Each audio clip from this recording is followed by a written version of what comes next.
सभी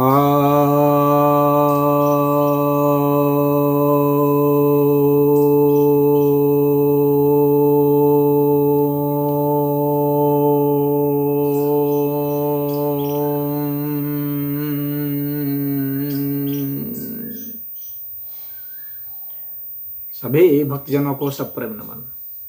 तो आज मैं आपके समक्ष चाणक्य नीति के दूसरे अध्याय के पहले श्लोक पर चर्चा करने जा रहा हूँ। यह भी काफी विवादित श्लोक है, परंतु हमें उन लोगों को इसका मर्म समझना चाहिए।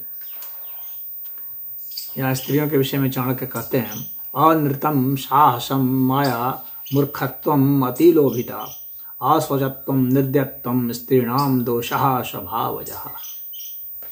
अर्थात स्त्रियों में स्वभाव से ही दोष पाए जाते हैं। कौन कौन से? झूठ बोलना, बहुत ज़्यादा साहस करना और छल कपट, मूर्खता, अति लोभी होना और साफ सुथरा नहीं रहना और निर्दयता। अब यहाँ पर सुनने से बिल्कुल ही अजीब लगता होगा कि ये चाणक्य इतना बुद्धिमान आदमी इस तरह की बातें कैसे कर रहा है। कि क्या स्त्री विरोधी है या स्त्रियों में ऐसे ऐसे दोष लगा रहा है? क्या सारी स्त्रियां ऐसी होती हैं? बहुत सारी स्त्रियां, एक से एक आदर्श स्त्रियां हुई हैं जो कभी झूठ नहीं बोलती। बहुत स्त्रियां हुई हैं जो इस तरह का दुस्साहस वाला काम नहीं करती। बहुत सारी स्त्रियां होती हैं जो छल कपट नहीं करती। बहुत सारी स्त्रियां हुई हैं जो एक से एक विदुषी हुई हैं। गार्गी हैं, तो घोषा थी, तो ये सब कितने विद्वान थे। मैत्रेयी थी, तो आज भी बहुत सारी स्त्रियां हैं सब भगवत। तो उनको कैसे मूर्ख कहा जा सकता है? और अति लोभिता, अति लोभ, बहुत ज़्यादा लोभ वाली, ऐसी भी स्त्रियां हुई जिन्होंने त्याग किया हुआ है, तो उनको कैसे कहा जा सकता है? और कितनी स्त्रियां हैं जो एकदम बिल्कुल साफ सुथरे से रहती हैं। कितनी स्त्रियां हैं जिनको कि ममतामयी माना जाता है, दया की मूर्ति माना जाता है स्त्रियों को, फिर ऐसी बात कैसे कर रहे हैं? तो देखिए यहाँ पर क्या है, चाणक्य बहुत व्यवहारिक दार्शनिक विचारक रहे हैं। वो आदर्शवादिता में और अपवादों में नहीं जिए हैं। वो एक व्यवहारिक और औसत लोग, ज़्यादातर लोग किस में हैं उस पर उन्होंने फोकस किया है। ज़्यादातर लोगों से आपका सामना कैसे पड़ेगा? क्योंकि अपवादों से सामना पड़ेगा तो आप आसानी से बच सकते हैं। चाणक्य का मुख्य उद्देश्य है कि आपको बचाया जाए, आपको सचेत किया जाए। तो वे जानते हैं कि अपवाद में स्त्रियां अच्छी होंगी तो उससे क्या खतरा है, उससे तो आप बच ही जाएंगे। चाणक्य का मुख्य उद्देश्य है कि आपको खतरे से सावधान करना, आपको बचाना। तो वे यह दोष बता रहे हैं कि जनरली स्त्रियों में यह दोष होता है। सभी स्त्रियों के दोष को नहीं कह रहे, वो एक मतलब सामान्यतः स्त्रियों में ये दोष पाया जाता है जो स्वभाव से होता है। उसके ऊपर उनके संस्कार भारी पड़ सकते हैं, उनका अपनी विलक्षणता भी भारी पड़ सकती है, जिससे वो उसको समन दमन कर सकती हैं और एक बेहतरीन आदर्श नारी भी हो सकती हैं। तो उसका अपवादों पर यहाँ नहीं दिया उन्होंने। यहाँ उन्होंने एक जनरल नियम को दिया है, सामान्य नियम को लिया है कि सामान्यतः जो औरतें हैं बहुत झूठ बोलती हैं।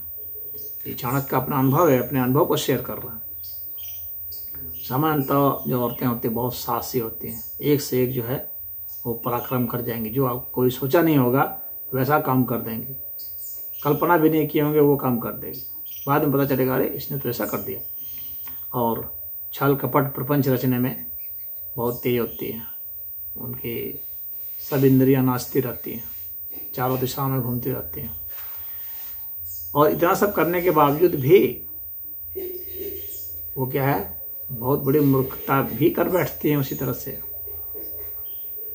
क्योंकि जो आदमी अपने को बहुत स्मार्ट समझता है, बहुत तेज समझता है, वही फंस जाता है, वही मूर्खता भी करता है। यहाँ पर मूर्खता कहने का मतलब यह है, यह नहीं कहना चाह रहे कि वो मूर्खी है, कभी पढ़ते लिखते नहीं है, ऐसा मतलब नहीं है उनका। ये उनका ये मतलब है कि इन सब चीज़ों के कारण भी कभी बहुत बड़ी मूर्खता कर बैठती हैं, जिसके कारण उनका पूरा जीवन भी बर्बाद हो जाता है। तो वहाँ कैलकुलेशन मिस्टेक उनसे हो जाता है, इतना माया में होते हुए भी। और उसके पीछे बताते हैं अति लोभिता, लोभ बहुत होता है। असल में जब लोभ व्यक्ति को बहुत हो जाता है तो अंधा हो जाता है, और अंधा में मूर्खता हो ही जाती है, आदमी फंस जाता है। तो वही बता रहे हैं कि स्त्रियों में लोभ का गुण बहुत पाया जाता है, धन की बहुत लोलुप होती है, और इसी का फायदा उठा करके कितने लोग स्त्रियों को भगा ले जाते हैं। इसी का फायदा उठा करके कितने लोग स्त्रियों का कोई लव जिहाद में फंसा ले रहा है, कोई धर्म परिवर्तन करा ले रहा है, कोई कहीं उठा करके ले जाके वेश्यालय में बेच दे रहा है, तो कहीं अपहरण करके ले जा रहा है, कहीं कुछ फंसा दे रहा है, कि नौकरी का झांसा दे करके कहीं कोई ले जा रहा है। तो वो जानते हैं कि ये लोभ में फंस जाएंगे, क्योंकि लोभी हैं। तो जो धूर्त बदमाश लोग होते हैं वे जानते हैं इस चीज़ को, वे चाणक्य की इस बात को जानते हैं, बिना चाणक्य की नीति को पढ़े हुए भी जानते हैं, वे इसका प्रयोग करते हैं, जानते हैं कि लोभ में फंसेगी, तर्क यहाँ नहीं लगाएगी, क्योंकि तर्क में कमजोर होती, तर्क को साइड कर देंगी। लोभ जब आएगा तर्क को नहीं देखाता है, हटा देता है, विश्वास तुरंत कर लेगी, अब विश्वास करेगी और मात खा जाएगी वहीं पर। और यहाँ जो असोचत्वम कहा गया है कि वह अपवित्रता के साथ रहती है, तो उसके पीछे जो है असल में अपवित्रता के पीछे कारण यह है कि हर समय उनके लिए उतना साफ सुथरा रहना, नहाना धोना इतना संभव नहीं होता है। उनके वस्त्र आभूषण भी इस तरह से होते हैं, सबको उतारना, ये करना, फिर धोना होना एक दिक्कत का काम है। इस कारण से भी उनमें ऐसा होता है, अत्यधिक पानी की आवश्यकता होती है, हर समय पानी की आवश्यकता होती है। उसके लिए उनका मेकअप होता है, मेकअप धुल जाएगा, फिर से कौन मेकअप उतना करेगा। तो उनकी एक अपनी निजी समस्या है, स्त्री जनित यह समस्या है, तो वह स्त्री जो है इसीलिए सफाई उतना नहीं रख पाती है। अब जो है पुरुष जो है बाल वाल कटा करके आएगा तो घर में नहा लेगा, लेकिन स्त्री जब ब्यूटी पार्लर से आएगी तो नहीं नहाएगी क्योंकि वहाँ तो उसने पैसा लगा लिया, तो वह तो इसी तरह से रहेगी। तो वहाँ जो है जब वो अपना श्रृंगार वगैरह कर लेती हैं तो फिर उसमें उसको जल्दी वो नहीं धोती होती नहीं, रखे रहती हैं। ये सब बहुत सारे कारण हो जाते हैं। और उनको मासिक आता है तो उसके कारण भी वैसी स्थिति हो जाती है कि हर समय कितना जो है सफाई करते रहेंगे। और निर्दयत्वम की बात यहाँ पर की गई है कि निर्दयी होती है, तो यह तो एक ठीक विपरीत मालूम पड़ता है कि बहुत ममतामयी होती है। लेकिन चाणक्य का जो अनुभव है वो गलत नहीं है, चाणक्य ने बहुत बारीकी से अनुभव किया है। ममता उनमें होती है लेकिन अपने बच्चों के प्रति, निर्दयता होती है अन्यों के प्रति। जो लोभ में फंसेगा वो निर्दयी हो जाएगा। तो उनकी ममता में, उनकी कोमलता में कठोरता होती है, और पुरुष की कठोरता में कोमलता होती है। यानी पुरुष का बाहरी आवरण तो कठोर होता है, भीतरी आवरण कोमल होता है। स्त्री का भीतरी आवरण कोमल होता है, बाहरी आवरण कोमल होता है, भीतरी बहुत कठोर होता है। ये चाणक्य का अनुभव है। बाहर से आपको कोमल दिखती है लेकिन भीतर से बहुत कठोर होती है।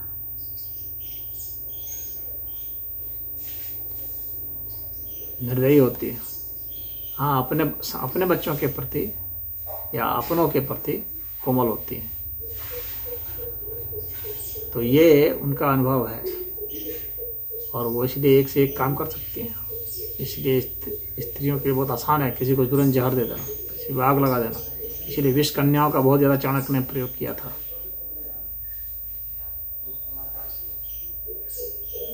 तो चाणक्य ने अपने अनुभवों को ही साझा किया है। छल कपट करने माहिर होती हैं, इसीलिए चाणक्य ने स्त्रियों का बहुत ज्यादा प्रयोग किया है अपने जासूस के रूप में।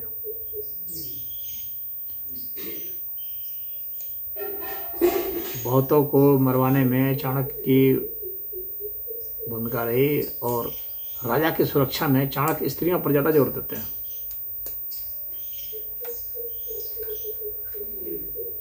तो जहां पर आक्रमण करना हो, क्योंकि स्त्रियां जो साहस कर सकती हैं वो पुरुष नहीं कर सकता,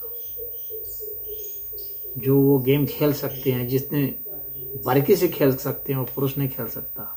पुरुष झांसे में फंस सकता है, स्त्रियां नियंत्रण रखती हैं अपने इंद्रियों पर। तो इसलिए वे ऐसा कार्य कर गुजरती हैं।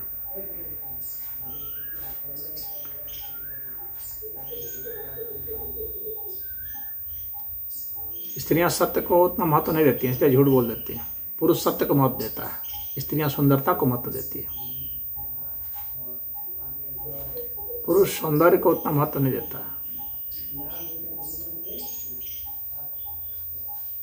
स्त्री किसी पर भरोसा करती है उसके सुंदरता को देख करके, पुरुष भरोसा करता है सत्य को जांच के। ये दोनों में एक बहुत बुनियादी अंतर होता है।